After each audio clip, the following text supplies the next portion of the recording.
Buletin Didik 8 April bersama saya Syafri Izan Wahab. Assalamualaikum dan salam sejahtera.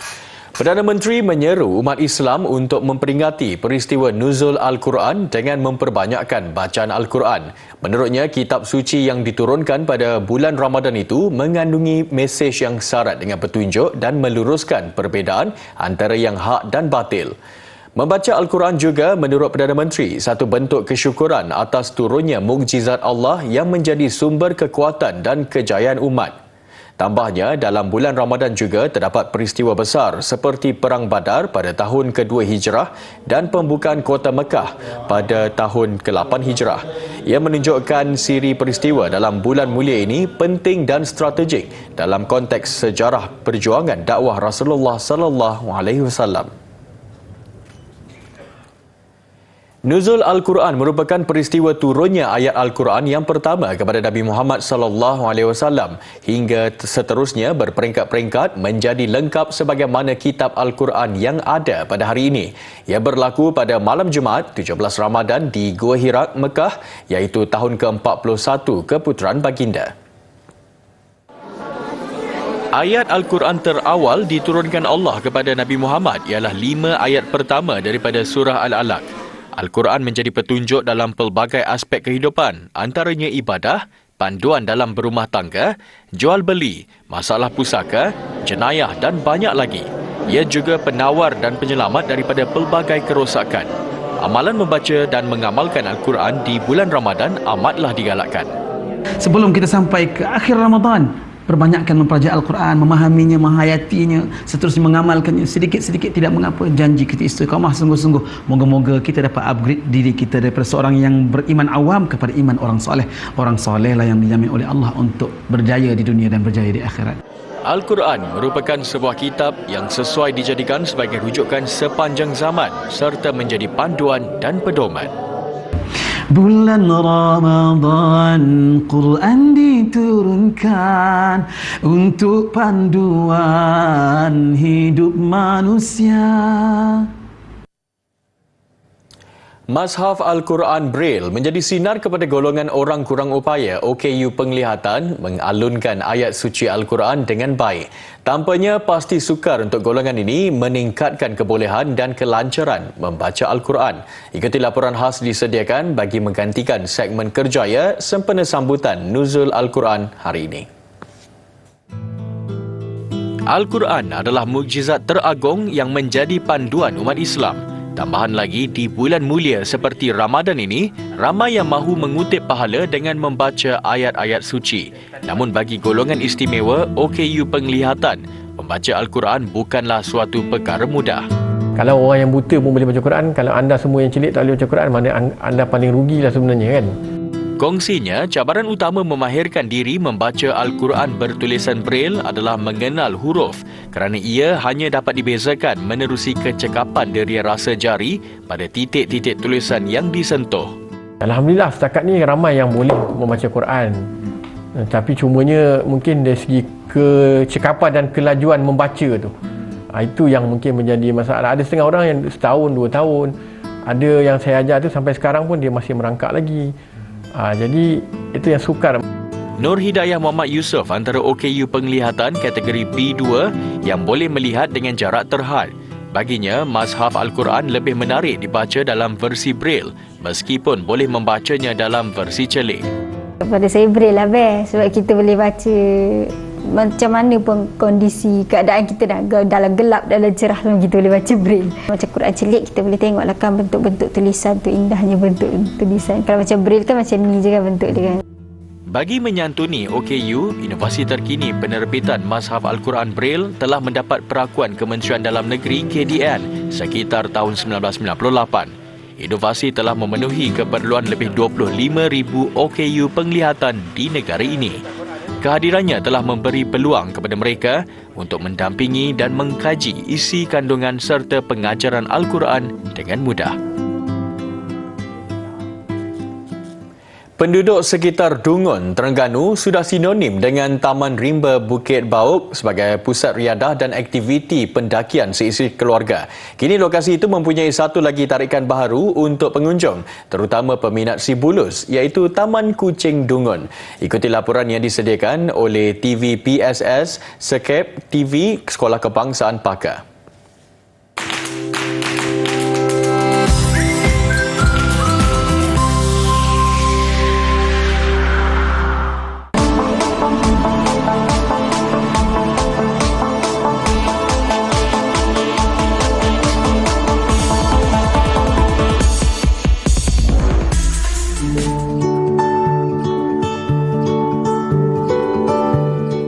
Kini kita dapat lihat banyak kucing-kucing terbiar di kawasan awam, seperti di kedai makan, pasar, malah di mana-mana sahaja.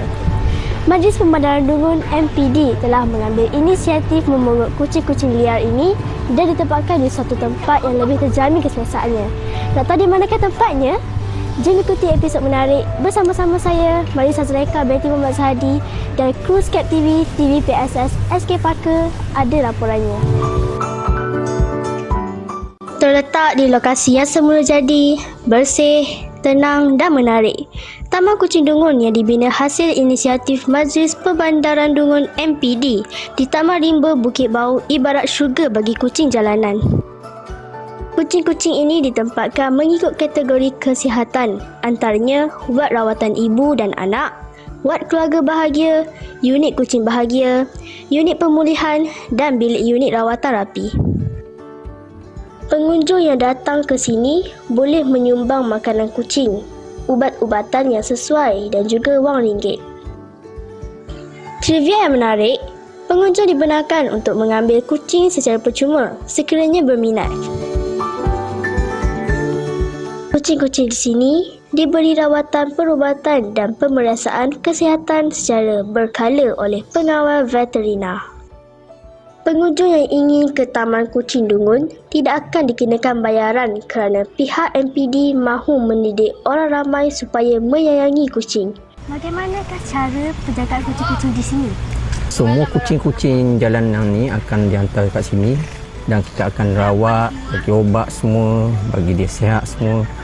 Yang selebihnya kalau yang teruk kita akan hantar ke veteriner lah.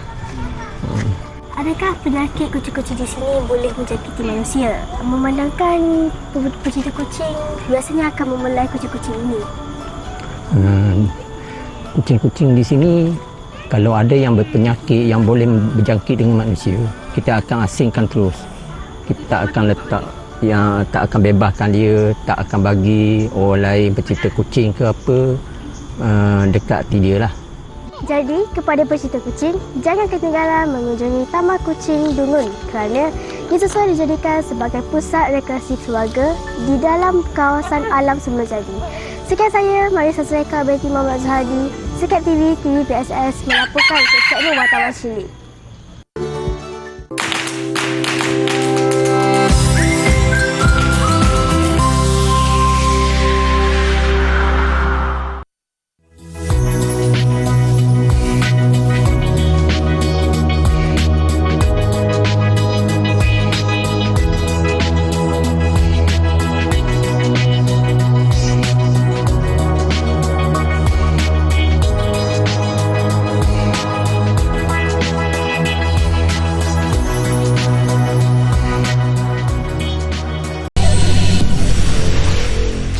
Sebuah taman asuhan kanak-kanak Taska berdaftar dengan Jabatan Kebajikan Masyarakat yang tular didakwa berlaku kes penderaan kanak-kanak didapati tidak mematuhi Akta Taska 1984. Kementerian Pembangunan Wanita, Keluarga dan Masyarakat memaklumkan ia berikutan hasil pemeriksaan oleh JKM pada 29 Mac lalu.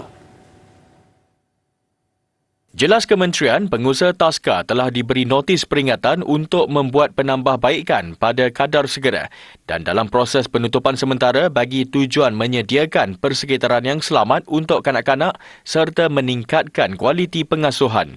KPWKM yang memandang serius isu itu menyatakan pengurusan Taska adalah di bawah bidang kuasa JKM yang tertakluk kepada Akta Taska 1984 iaitu membuat pendaftaran, pemeriksaan dan penguatkuasaan ke atasnya. Namun dalam isu keselamatan kanak-kanak, pihaknya melalui JKM merujuk kepada Akta Kanak-kanak 2001 yang tidak akan berkompromi mengenai keselamatan mereka. Kementerian juga menegaskan adalah menjadi tanggungjawab pengusaha taska untuk memantau tugas pengasuh bagi memastikan kanak-kanak berada dalam keadaan selamat di bawah jagaan mereka. Sekiranya terdapat kecuaian pengasuh yang mengakibatkan kecederaan kepada kanak-kanak, tindakan segera perlu diambil dengan melaporkan kepada JKM dan pihak polis. Kementerian Pengangkutan melalui Suruhanjaya Penerbangan Malaysia, MEFCOM, telah meluluskan 527 penerbangan tambahan untuk musim perayaan Aidilfitri tahun ini.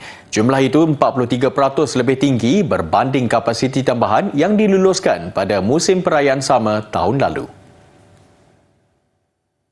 Jelasnya, langkah itu bertujuan menampung permintaan yang tinggi. Selari dengan industri penerbangan antarabangsa, penetapan harga tiket biasa adalah berdasarkan mekanisme dinamik, di mana pembeli awal boleh mendapat harga terbaik apabila banyak tiket belum terjual.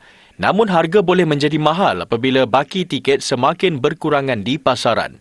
Sejak awal Mac, Kementerian Pengangkutan dan MEFCOM telah mengambil langkah proaktif dan menggalakkan syarikat-syarikat penerbangan untuk menawarkan harga berpatutan.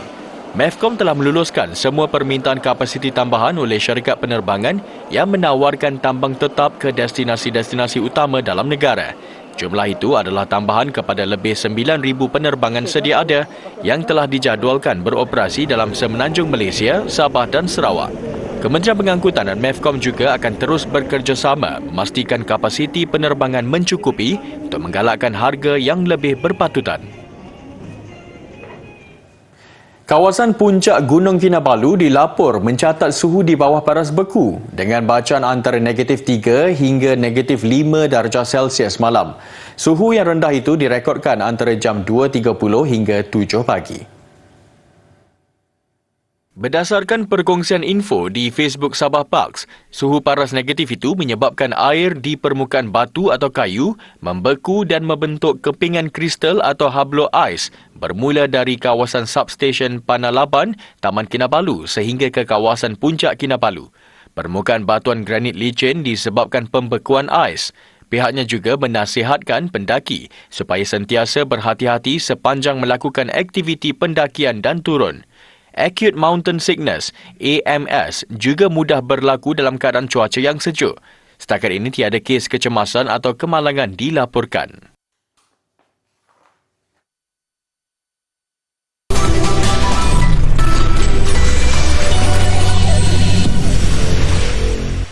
Sejak awal Ramadan, kawasan terbuka di Lembah Sirih yang terletak di tebing Sungai Kelantan di Kota Baru menjadi tumpuan untuk berbuka puasa. Seawal jam 5 petang, kawasan lapang itu mula dibanjiri orang ramai untuk mendapatkan tempat yang sesuai bagi menikmati juadah dengan pemandangan Sungai Kelantan. Berbeza dengan suasana berbuka puasa di hotel yang menyajikan pelbagai juadah, mereka yang memilih lokasi ini membeli makanan dan minuman di Bazar Ramadan terlebih dahulu mengikut selera masing-masing. Bukan sahaja penduduk tempatan, ia juga menggamit pengunjung dari luar untuk merasai sendiri kemerihan di sini. Bawa budak-budak untuk apa tu release tension ni waktu baik asrama kan. Ni waktu baik asrama di ambil asrama direct mai sini. Jadi budak-budak di asrama mula apa kata dia stres lah. Jadi balik sini mau nak tengok suasana lah kata. Kali pertama datang ke Kelantan pada bulan Ramadan dan saya anggap ini suatu suasana yang luar biasa apabila ramai berkumpulnya masyarakat Islam di Kelantan bersama-sama meraihkan iftar di tepi Sungai Lotus yang amat indah dan sambutannya sungguh meriah. Kesempatan turut diambil NGO bagi melipat gandakan amalan di bulan mulia ini dengan agihan 300 pak makanan secara percuma kepada pengunjung di sini. Sesuai dengan NGO kita ni sentiasa membuat kebajikan dalam bulan puasa ni 30 hari direct. Kita akan buat kerja-kerja macam ni. Kita pilih lokasi lah. Kalau esok kita pilih di dataran Masjid Muhammad.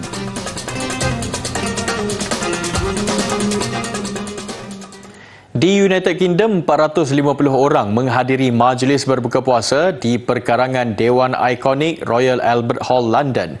Aktiviti kemasyarakatan pada bulan Ramadan itu secara tidak langsung merapatkan silaturahim antara penduduk setempat dan perantau.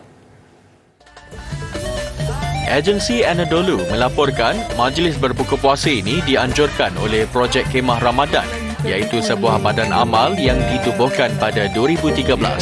Duta Turki ke United Kingdom, Osman Kore Ertas, menerusi ucapannya sebelum jamuan iftar, menyentuh mengenai kepentingan Ramadan dalam mengeratkan hubungan sesama manusia.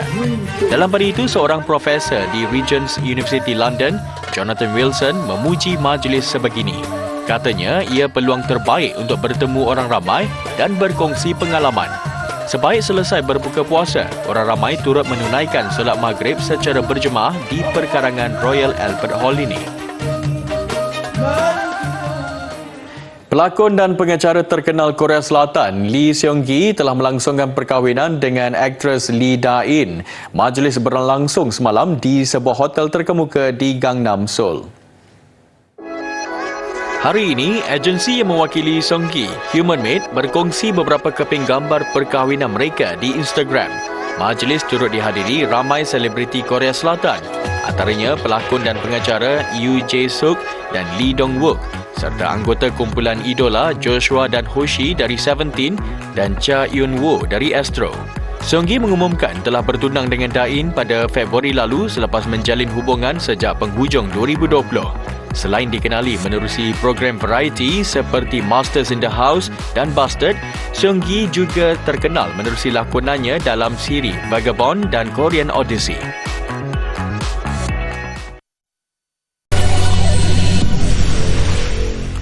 Bersama kembali. Pelari pecut negara Muhammad Azim Fahmi terus mempamerkan persembahan yang membanggakan di bumi Amerika Syarikat. Kali ini dia memenangi pingat emas dalam acara 4x100 meter pada kejohanan jemputan alumni Cameron Barrel di Houston. Azim mewakili University Auburn bersama kuartet yang dibarisi Charlie Sexton, Ian Myers dan Favor Ash. Apa yang menarik, Azim diletakkan sebagai pelari terakhir dan dia berjaya membantu universitinya memenangi pingat emas dengan catatan masa 40.60 saat. University Houston Christian meraih perak dengan catatan 43.65 saat, manakala University St. Thomas membawa pulang gangsa 43.9 saat. Baru-baru ini, Azim turut meraih emas dalam acara 100 meter pada kejohanan Florida State University FSU Relays dengan catatan 10.32 saat. Ia merupakan kejohanan tunggal Azim bagi acara 100 meter sejak menyertai University Auburn awal tahun ini. Bola sepak Liga Primeira Portugal. Porto mengejutkan pendahulu Liga Benfica apabila bangkit daripada ketinggalan untuk menukar keputusan kepada menang 2-1. Perlawanan sengit, apatah lagi Benfica adalah pendahulu Liga dan bertindak selaku tuan rumah. Manakala lawannya Porto enggan berputus asa. Lewat separuh masa pertama, Pepe Okino tenang mendadakan bola untuk Matheus Uribe merembat masuk gol. Liga Arab Saudi, Al-Shabab menentang Al-Hilal tanpa gol pada separuh masa pertama. 45 minit berikutnya hampir semuanya mengenai Al-Shabab. Ia bermula dengan gol oleh Hussein Al-Katani pada minit ke-55.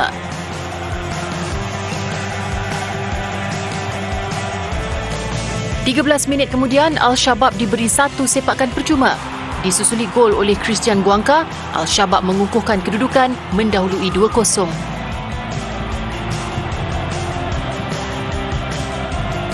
Lewat permainan, kedudukan mereka semakin sukar dicabar. Minit ke-97, berpunca satu asakan dari sebelah kiri dan penyudah oleh Hatan Bahabri, Al-Shabab melebarkan penguasaan. Dengan kemenangan 3-0, mereka memintas Al-Hilal untuk kedudukan ketiga Liga. Selepas 22 perlawanan, Al-Shabab mengumpul 47 mata, manakala Al-Hilal 45 mata. Kejohanan lawan pedang dunia yang dijadualkan di Poland mulai 21 April ini dibatalkan. Keputusan dibuat oleh Persekutuan Lawan Pedang Poland PZS selepas Persekutuan Lawan Pedang Antarabangsa FIE menolak cadangan mewajibkan atlet Rusia dan Belarus menandatangani kenyataan menentang pencerobohan Rusia ke atas Ukraine. Menurut Setiausaha Agung PZS, Jacket Slapski, mereka tidak boleh menerima tindakan FIE itu. Malah ratusan atlet lawan pedang dalam satu surat terbuka turut menolak arahan tersebut. Ia juga susulan pendirian Persekutuan Lawan Pedang Ukraine untuk memboikot semua kejohanan yang disertai atlet Rusia dan Belarus. Ketika ini, penganjur dari Jerman dan Denmark turut menyatakan pendirian membatalkan semua kejohanan di bawah FIE. Paparan gelagat haiwan di Zoo London mencari telur tersembunyi mengakhiri buletin didik. Saya Syafri Izzuan, salam hormat dan kita jumpa lagi.